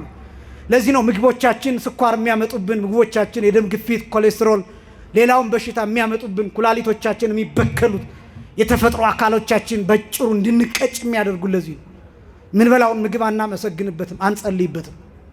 ከእግዚአብሔር ጋር ተጣልተን ሁሉን ነገር በራሳችን መንገድ ለማድረግ እንሮጣለን። በዚህ ምክንያት በሽታ ነው። የእግዚአብሔር ስም የማይጠራበት ማዕድ፣ የእግዚአብሔር ስም የማይጠራበት ምንጠጣው ነገር፣ የእግዚአብሔር ስም የማይጠራበት ጋብቻ፣ የእግዚአብሔር ስም የማይጠራበት ትውልድ የተረገመ ነው የሚሆነው። እግዚአብሔር ከመርገም ሁላችንን የሚሰውረን። ሽባ ነው የሚያደርገው፣ ሽባ ነው የሚያደርገው። መሸማቀቂያ ነው የሚሆነው። በየመንገዱ መጋባት፣ በየጎዳናው መጋባት፣ ከእግዚአብሔር እውቅና ውጪ መሆን፣ ከቤተ ክርስቲያን ፈቃድ ስርዓት ውጪ መሆን ለእርግማን ነው አሳልፎ የሚሰጠው። ከዛስ ያ ከዛ የሚገኘው ትውልድ ተራጋሚ ነው የሚሆነው፣ ተሳዳቢ ነው የሚሆነው። ሽማግሌ የማያከብር፣ አባቶችን የማያከብር፣ ቤተክርስቲያንን የማያከብር፣ ሰው የማያከብር ነው የሚሆነው። ክርስቲያን አለመሆን ብቻ እንዳይመስላችሁ። ክርስቲያን አለመሆን ብቻ አይደለም። በጥንቱ ጊዜ ሰዎች እንዳው ሃይማኖታቸው እምብዛም እንኳን ቢሆን ትልልቅ ሰዎችን ከመቀመጫቸው ተነስተው ያከብራሉ። ሰዎች ቀድሞ በበቅሎ ሲሄዱ እኛ እንኳን በደረስንበት ትልቅ ሰው ካለ በበቅሎ ጠቅጥቀው ታያልፉም። ለትልቅ ሰው ክብር ሲሉ ከበቅሏቸው ወርደው ሰውየውን እጅ ነስተው ያልፋሉ። አሁን ትልቅ ሰው ይሰደባል፣ ትልቅ ሰው ይሰደባል፣ ትልቅ ሰው ይዋረዳል፣ ሽማግሌ አይከበርም፣ እናቶች ይሰደባሉ። እናት እንዲህ ትሁን ተብሎ እናት እንደ ቀላል ነገር ትሰደባለች። ከአንደበታችን የሚታጨደው የሚለቀመው የርግማን ፍሬ፣ የስድብ ፍሬ፣ እነዚህ ለርግማን። እንደዚህ ሲሆን አየር ይበከላል። ይህን ማወቅ አለባችሁ ወጣቶች። ከአንድ ሰው ክፉ ቃል ሲወጣ ልክ ይውላችሁ የኒውክሌር ቦምብ እንደሚተኮሰው ልክ እንደዛ አስቡት። ዓለም አሁን የሚጨነቀው ለምን እንደሆነ ታውቃላችሁ? ኒውክሌር ቦምብ ቢተኮስ ጨረሩ የትኛውን ምን ያደርጋል? እንዴት ያደርገናል? ይሄ ነው የሚያስጨንቀው ዓለም። ግን ከኒውክሌር ቦምብ ከነዚህ ጨረሮች በላይ ከአቶሚክ ቦምብ ጨረር በላይ በተለያዩ ፋብሪካ ከሚለቀቀው የካርበን ኢሚሽን ከዚህ በላይ ዓለም ላይ ያለው የስድብ ቃል እየበከለው። ዓለም የሚያሳስባት የዓለም ሙቀት መጨመር ነው። ግሎባል ዋርሚንግ ማለት የሚያሳስበው ዓለም እንደሱ ነው። አሁን 1% ጨመረ፣ ከዛ ሁለተኛ ሲጨምር ደግሞ ዓለም በረዶ ይቀልጣል፣ ከዛ ውቅያኖሱ ይሞላል፣ ዓለም በጎርፍ ትጥለቀለቃለች። ይሄ ነው የሚያሳስበው ዓለም። አያችሁት? ግን እሷ ዓለም አስቀድማ በኃጢአት ሙቀት ተቃጥላ አልቃለች። በኃጢአት ሙቀት ቀልጣለች። ትውልድ ቀልጧል። በሀገራችን እንኳን ብታዩት ከሆነ ትውልድ ጋር ተላልፈናል። ይህን ከሆነ ዓመት በኋላ ጠብቁ፣ የሚቆርብ ትውልድ እናገኛለን። እነዚህ ተሰብስቦ የሚማር እናገኛለን። ለጉባኤ ጠርተ ነው የሚመጣ ቤቱ ሆኖ ላይቭ የሚያየን ሊኖር ይችላል። ግን እዚህ በአካል መጥቶ ማህሌት የሚቆም እናገኛለን። ከ20 ዓመት በኋላ መሪ ጌታ የምታገኙ ይመስላችኋል? የከተማ ሰዎች ብልጦች ናቸው። ልጆቻችሁን አታስተምሩ፣ መርጌታ እንዲኖራችሁ ግን ትፈልጋላችሁ። ጎበዞች ናቸው። ልጆቻችሁን ዲያቆን ማድረግ አትፈልጉም፣ ግን ዲያቆን እንዲኖር ግን ትፈልጋላችሁ።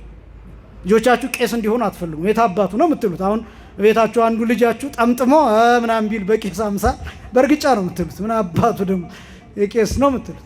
ቄስ ግን ትፈልጋላችሁ። ደግሞ በጣም የሚብሰው ይሄ ዘመን አናከብርም። እንኳን ራሱ ቅስናውን እንፈልጋለን፣ ቄስ ግን አናከብርም። ምንኩስናውን እንፈልጋለን፣ መነኩሴ አናከብርም። አስጨናቂ ዘመን። እውነቴን ነው የምላችሁ። በቃ እየተላለፍን ነው። ወደሆነ መስመር እየሄድን እንደሆነ ማወቅ ይገባል፣ መረዳት ይገባል። እየተፈጠረ ያለው ትውልድ የቲክቶክ ትውልድ ነው፣ የፌስቡክ ትውልድ ነው። ቤተክርስቲያኑን የሚያሞቀው የሚያደምቀው ቲክቶክ ላይ፣ ፌስቡክ ላይ፣ እዚህ የለም። እዛ ዜና ይሰራል እኮ ቤተክርስቲያን እንዲሆነ እዚህ ቦታ ቤተክርስቲያን ተዘረፈ። ለቤተክርስቲያን ሊቆጫቸው አይገባም አይደለም ሀሳቡ። ያ ሰው ግን ጉዳዩ አንድ ቀን ቤተክርስቲያን ገብቶ ያውቃል ወይ? አንድ ቀን ቤተክርስቲያን ገብቶ ያውቃል ወይ? ቤተክርስቲያንን በአካል ያውቃታል ወይ? አንድ ቀን የቤተክርስቲያን ዕጣን አሽትቶ ያውቃል ወይ? አንድ ቀን ቁሞ ችሎ አስቀድሶ ያውቃል ወይ? ይሄ ነው ትልቁ ችግር። እንዴት እየተላለፍን እንደሆነ፣ አስመሳይ ትውልድ እንዴት እየተፈጠረ እንደሆነ። ከዛ በጣም ደግሞ አሳዛኙ ምን እንደሆነ ታውቃላችሁ? ይሄ ትውልድ ደግሞ ቤተክርስቲያኒቱን መረከብ ይፈልጋል። እጄ ላይ ጣሉልኝ ይላል ጳጳሳቱ።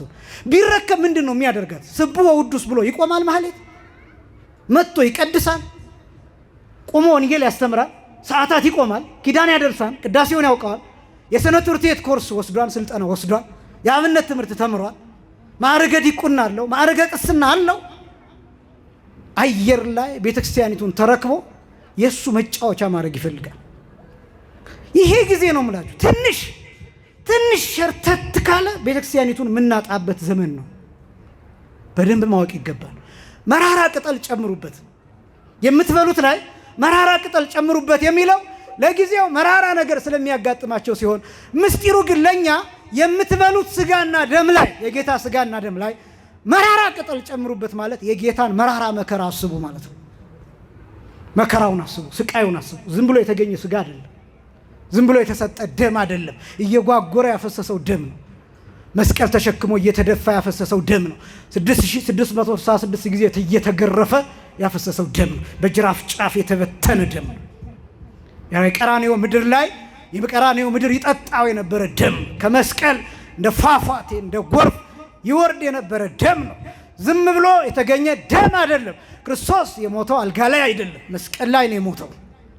ሆስፒታል አይደለም የሞተው፣ ሐኪም ቤት አይደለም የሞተው፣ በቤቱ አይደለም የሞተው፣ መስቀል ላይ ነው።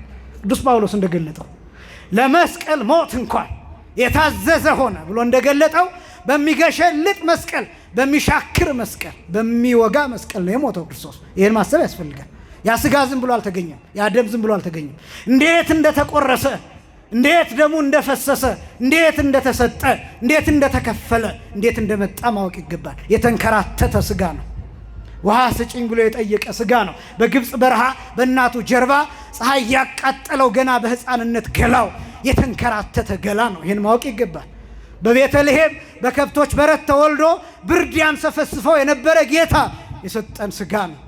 ከዛ እየተራበ እየተንከራተተ ሳያርፍ እያስተማረ እየደከመ እየተነሳ ሌሊት ሌሊት እየሰገደ ቀን ቀን በቤተ መቅደስ እያስተማረ የሰጠን ስጋና ደም ነው። ዝም ብሎ የተገኘ ስጋና ደም አይደለም። በዚያውም ላይ ያለ ኃጢአት ያለ ነውር ደቆ መስቀል ላይ የተሰጠ ነው። ይህን ማወቅ ይገባል። እንዴት ተገኘ ይሄ ስጋና ደም? ስለዚህ መራራ ቅጠል ጨምሩበት ማለት መከራውን አስቡ ማለት ነው። ሶስተኛ ኩፌታችሁን አድርጉ ይላል። እስራኤላውያን ለጊዜው ይህንን ስጋ ሲበሉ፣ የበጉን ስጋ ሲበሉ ራሳቸው ላይ ጥምጥም አድርገው ነው ዝግጅትን የሚያሳየን። ምክንያቱም መንገደኞች ናቸው፣ ሊሄዱ ነው፣ ሊጓዙ ነው።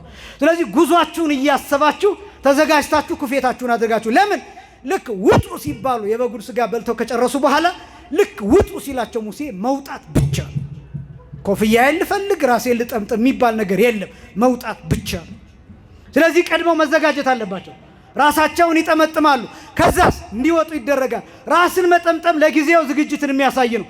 ምስጢሩ ግን ሁለተኛ ራስን መጠምጠም የሚስየው እኛን አክሊለ ሦኩን እንድናስብ ነው። የሾሁን አክሊል መከራው፣ ጭንቅላቱ ላይ የዘነበውን የሾህ አክሊል፣ ጭንቅላቱ ላይ የዘነበውን መከራ፣ በዘንግ የተመታውን መመታት፣ ወኮርወ ርእሶ በህለት እንዳለ ቅዱስ ያሬድ ራሱ ልክ እንደ እባብ የቀጠቀጡት እሱን እንድናስብ ነው። ይሄ ብቻም አይደለም፣ ወደ 70 የሚደርሰው እሾህ ጭንቅላቱን እየፈጠፈጠው በ70 አይነት ደሙ ወደ ላይ ሲፈላ ይሄን እንድናስብ ነው። ለምን በ70 አይነት ደሙ ከጭንቅላቱ ሲፈላ እንደነበር ታውቃላችሁ? አስቀድሞ በኖህ ጊዜ ያጠፋቸው 7 ትካት ከምድሩ ውሃው ይፈላ የነበረው በ70 አይነት ነው ይፈላ የነበረው። ከሰማይ በ7 አይነት ነበር ይወርድ የነበረው፣ ከምድር ደግሞ በ70 አይነት ይፈላ ነበር። እና ክርስቶስ ከጭንቅላቱ ደም እየፈላ እየተንተከተከ ወደ ታች የሚሰምጠው ደም ወደ ላይ የወጣ እየደቀቀ ነው የሞተው። ጭንቅላቱ ተፈጥፍጦ ነው ክርስቶስ የሞተው። እንደ እባብ እንዲሞት ጭንቅላቱ ይመታል። ወገቡ ቢመታ አይሞትም፣ ጅራቱ ቢመታ አይሞትም። እንዲሞት ሲያስፈልግ ጭንቅላቱ ይመታል። ክርስቶስ በኃጢአተኛ ምሳሌ ተሰቅሏል፣ በእባብ ምሳሌ ተሰቅሏል፣ በነሐሱ እባብ አምሳል ተሰቅሏል። ስለዚህ ጭንቅላቱ ተቀጥቅጦ ነው የሞተው። ይሄን አስቡ። ይሄ ስጋ ይሄ ደም እንዲህ የተገኘ ነው። ሶስተኛ ኩፌታችሁን አድርጉ ማለት አክሊለ ሦክን አስቡ ማለት። አራተኛ በእጃችሁ በትር ያዙ ይላል። በግራ እጃቸው በትር ይይዛሉ፣ በቀኝ እጃቸው ይበላሉ። ዝግጅትን የሚያሳይ ነው ለጊዜው። በትር ግን ምስጢሩ ፈሪሃ እግዚአብሔር ነው፣ እግዚአብሔር መፍራት። ስጋውን ደሙን በምንቀበልበት ጊዜ አንዱ ገንዘብ የምናደርገው እግዚአብሔር መፍራት ነው። እንደው ዝም ብሎ ቅዱስ ስጋውን ክቡር ደሙን ተቀበሉ ስለተባለ ብቻ በድፍረት መምጣት አይደለም። መፍራት ይገባል። ምን አይነት መፍራት? ማክበር ይገባል። ማክበር ነው፣ መሸሽ አይደለም። እግዚአብሔርን ይኸውላችሁ ሁልጊዜ በየቦታው እናገራለሁ። አንደኛ እግዚአብሔርን እንደ ሰይጣን እንዳትፈሩት ማስጠንቀቂያ። ሁለተኛ እግዚአብሔርን እንደ ሰው እንዳትፈሩት። ሶስተኛ እግዚአብሔርን እንደ አውሬ እንዳትፈሩት። እግዚአብሔር እንደነዚህ አይፈራም። እግዚአብሔርን እንደ ሰይጣን እንዳትፈሩት ማለት ሰይጣን ክፉ ነው፣ እግዚአብሔር ግን ክፉ አይደለም። እግዚአብሔር ምን አይደለም? አዎ አንዳንዶቻችን እግዚአብሔርን የሰይጣን ያህል የምንፈራ ሰዎች አለን። ስህተት ነው።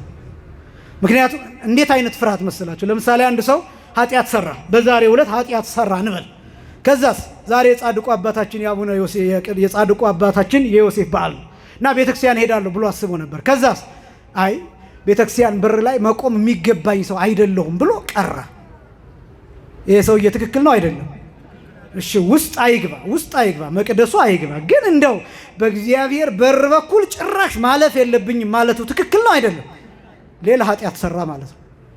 እንደዚህ መፍራት ያለባችሁ ሰይጣንን ነው።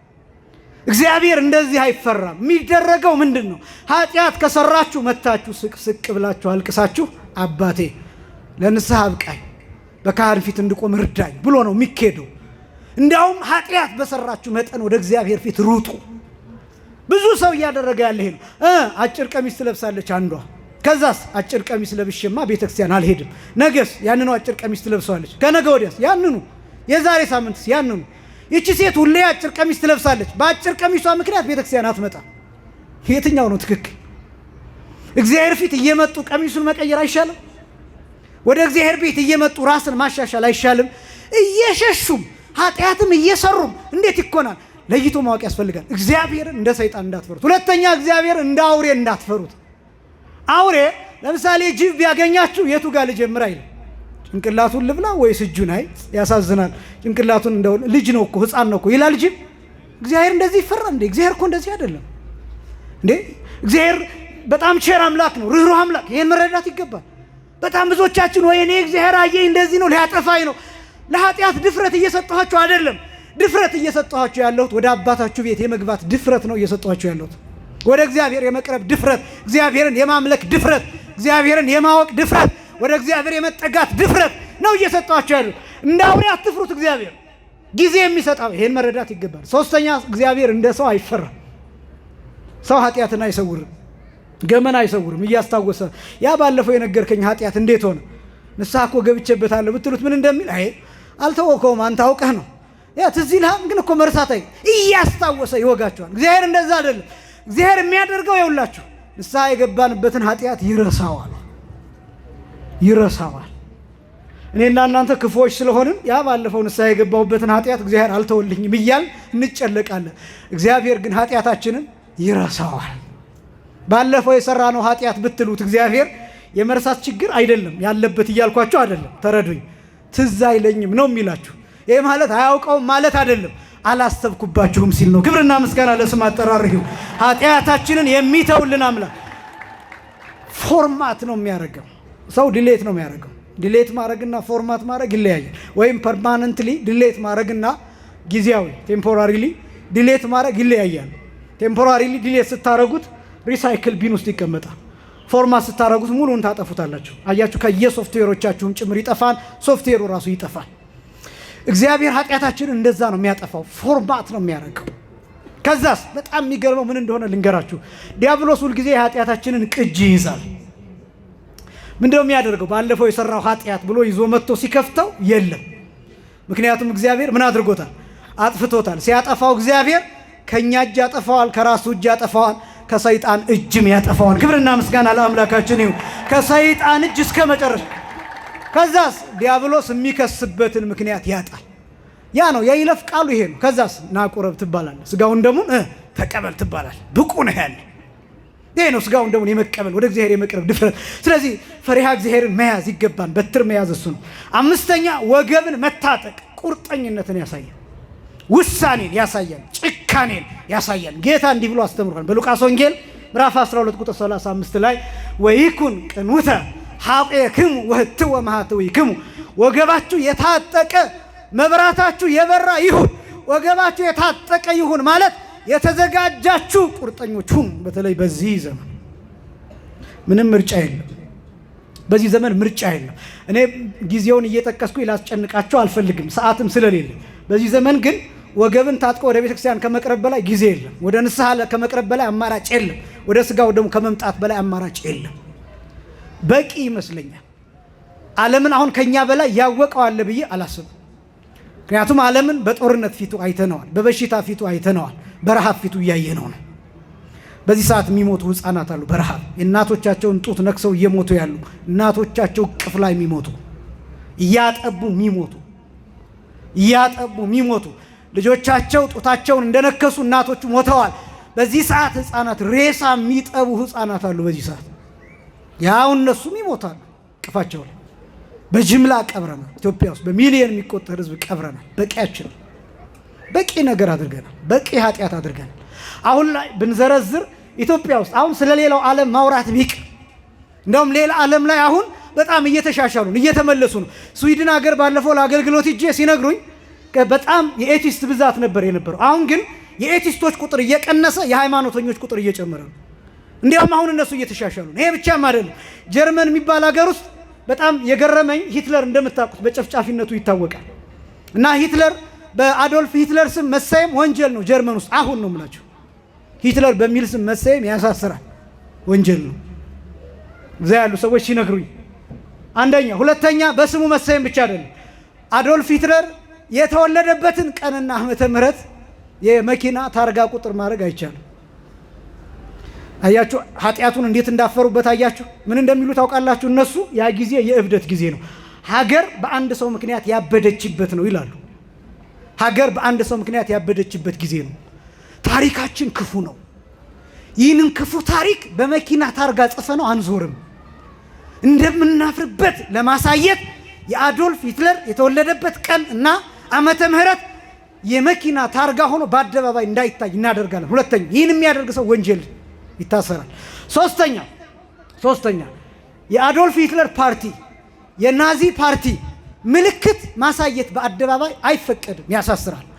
አራተኛ፣ አሁን ያሉት ወጣቶች ጀርመናውያን ምን እንደሚያደርጉ ታውቃላችሁ?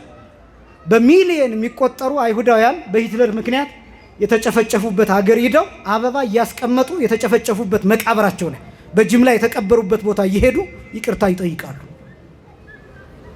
አበባ ይዘው ያሁኑ ትውልድ ነው የምላቸው፣ ያሁኑ ጄኔሬሽን ነው የምላቸው። እየሄዱ አይሁዳውያን የተጨፈጨፉበት ቦታ እጃቸው እንደዚህ አድርገው ሶሪ፣ ያን ጊዜ መሪያችን እብድ ነበር፣ በጨካኙ መሪያችን ምክንያት እናንተ ሳይገባችሁ ሞታችኋል እና ስለሱ እኛ ይቅርታ እንጠይቃቸዋለን ይላሉ።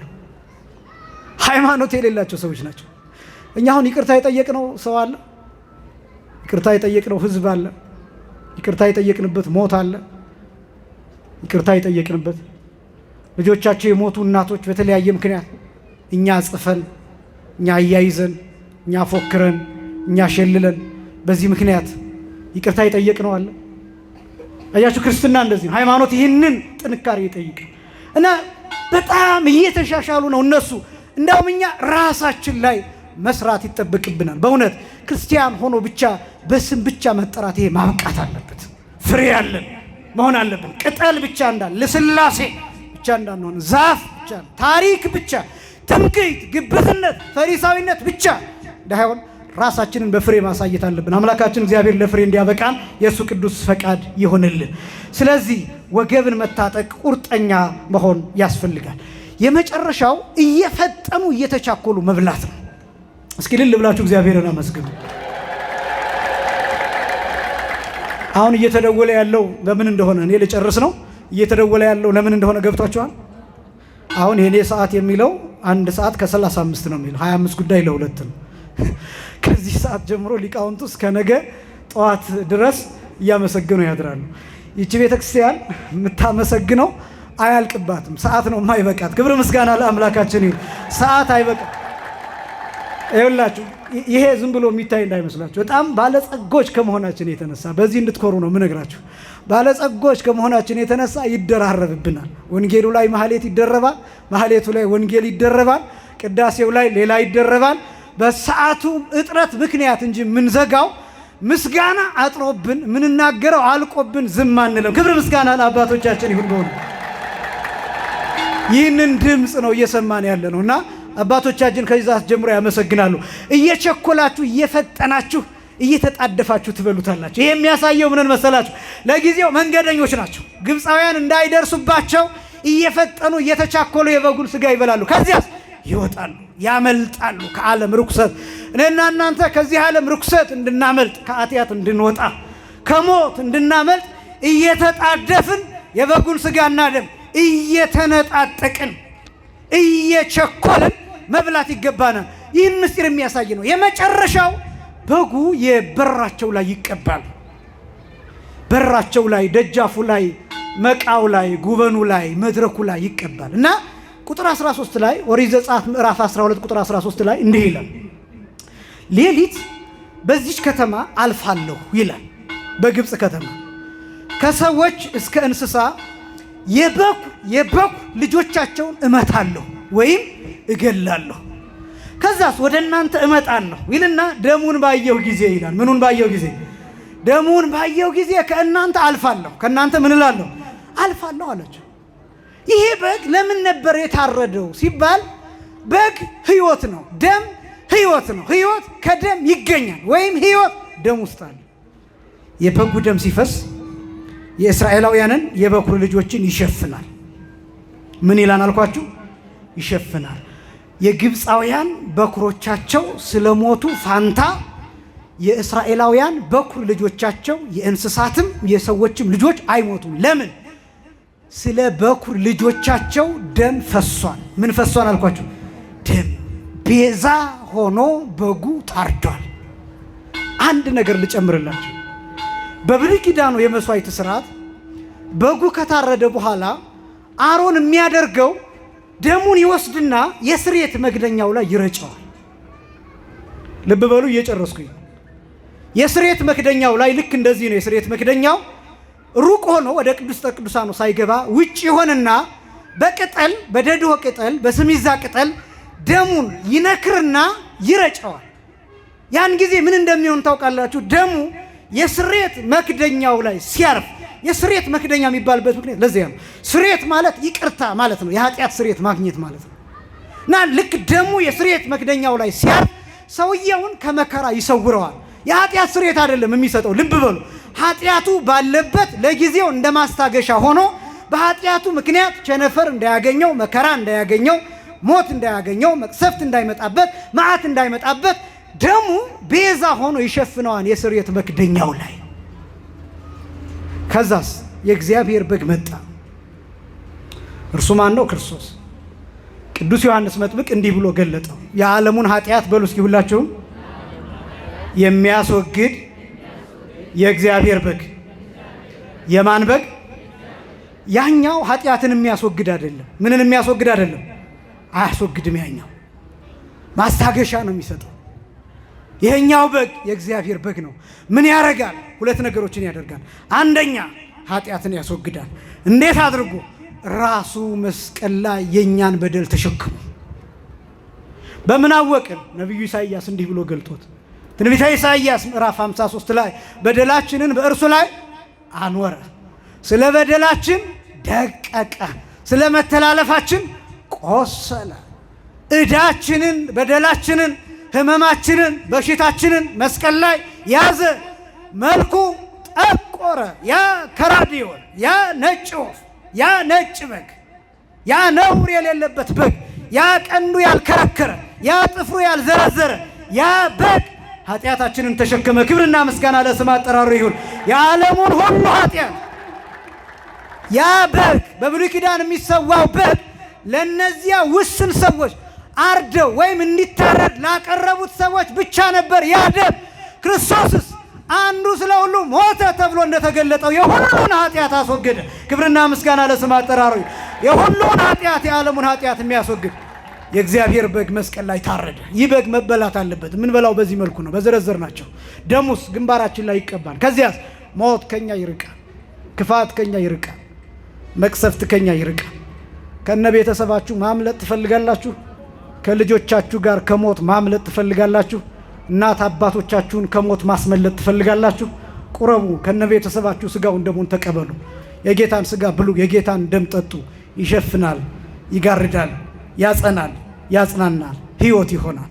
የዘላለም ሕይወት ዋስትና፣ የዘላለም ኃይል በስጋውና በደሙ ውስጥ አለ። ጥበብ አለ፣ ማዳን አለ፣ እውቀት አለ። ይህንን ስጋና ደም፣ የበጉን ስጋና ደም መብላት መሸፈን ነው። የዓለሙን ኃጢአት የሚያስወግደው የእግዚአብሔር በግ ፍቅሩን በልባችን በአይምሯችን ይሳለብን። ያስተማረን የአባቶቻችን አምላክ እግዚአብሔር ይክበር ይመስገን።